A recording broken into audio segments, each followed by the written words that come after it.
नमस्कार। जय श्री राम। शिक्षाप्रद बोध कथाओं में आपका स्वागत है। शिक्षाप्रद बोध कथाओं में हम आपको छोटी छोटी बोध कथाएं सुनाते हैं।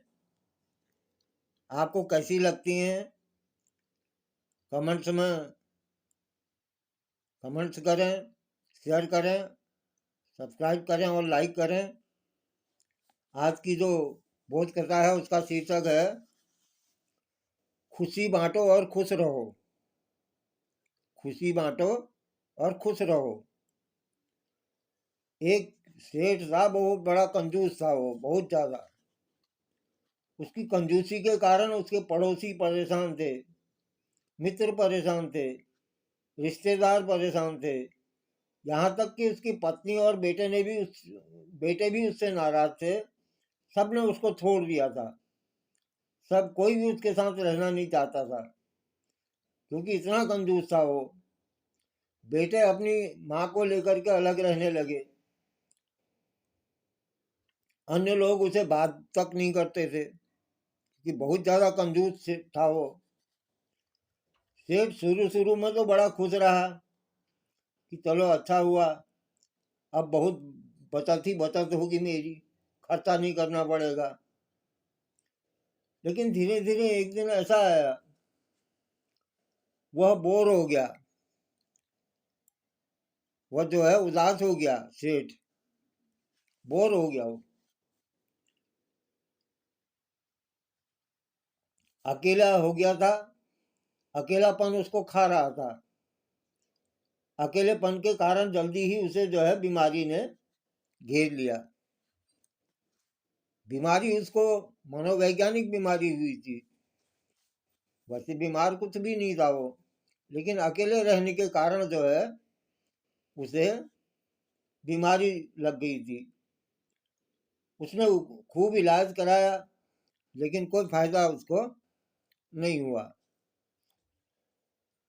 सेठ की दिनों दिन हालत खराब हो रही थी। उस हालत पर एक दिन एक सज्जन को, एक उसके उनके सेठ के पड़ोसी जो थे, उनको सेठ पर दया आ गई। उसने सेठ के पास जाने का निश्चय किया। वह अनाज से भरे दानों भरा एक थैला सेठ के पास ले गया।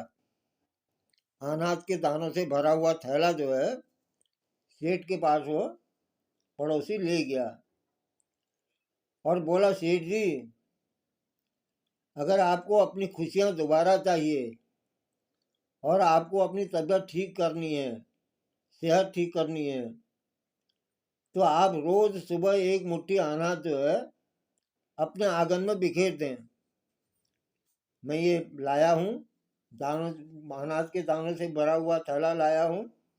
आप रोज एक मुट्ठी अनाज अपने आंगन में बिखेरें, फिर आपको अपने आप पता लग जाएगा कि कितना फायदा हुआ है। सेठ ने पड़ोसी का कहना मान लिया। उसने कहा, ठीक है, अगर ऐसे मेरी तबीयत ठीक हो जाती है तो मैं जरूर ऐसा करूंगा।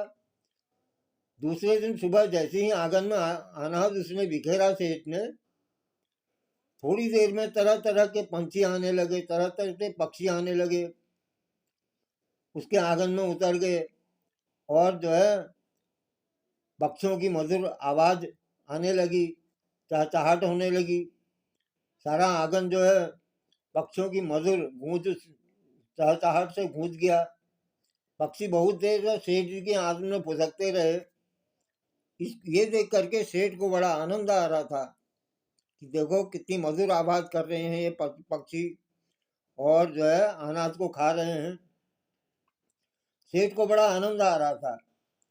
अब सेठ ने रोज ऐसी करने लग गया। सेठ रोज जो है एक मुट्ठी अनाज आंगन में बिखेर देता।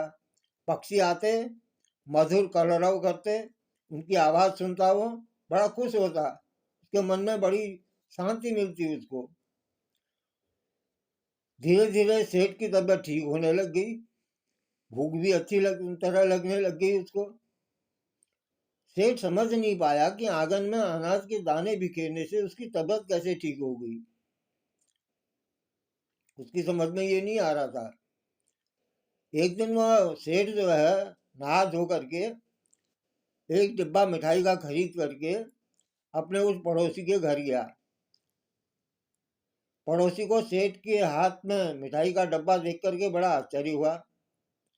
उसने सेठ को प्रेम पूर्वक बैठाया, उसका हालचाल पूछा। सेठ ने कहा, भाई साहब, आपने जो है अनाज के दाने बिखेरने की बात मेरे से बोली थी। आप अनाज का थैला भर करके भी लाए थे और मैंने वो जो है रोज एक मुट्ठी अनाज बिखेरा। पक्षियों की धुन मुझे बहुत अच्छी लगी, मधुर कलरव उनकी चहचहाट से मेरी जो है बड़ी शांति मिली मुझे और मेरी तबीयत ठीक होने लगी। आपके बताए उपाय से मेरी तबीयत ठीक हो गई है। लेकिन मुझे बताइए इसमें राज की क्या बात है, कैसे मेरी तबीयत ठीक हुई? तो पड़ोसी ने मुस्कुरा करके कहा, सेठ जी, इसमें राज की कोई बात नहीं है। आपके स्वास्थ्य में सुधार सुबह पक्षियों के आने, उनकी मधुर आवाज सुनने, आनंदित होने के कारण हुआ है।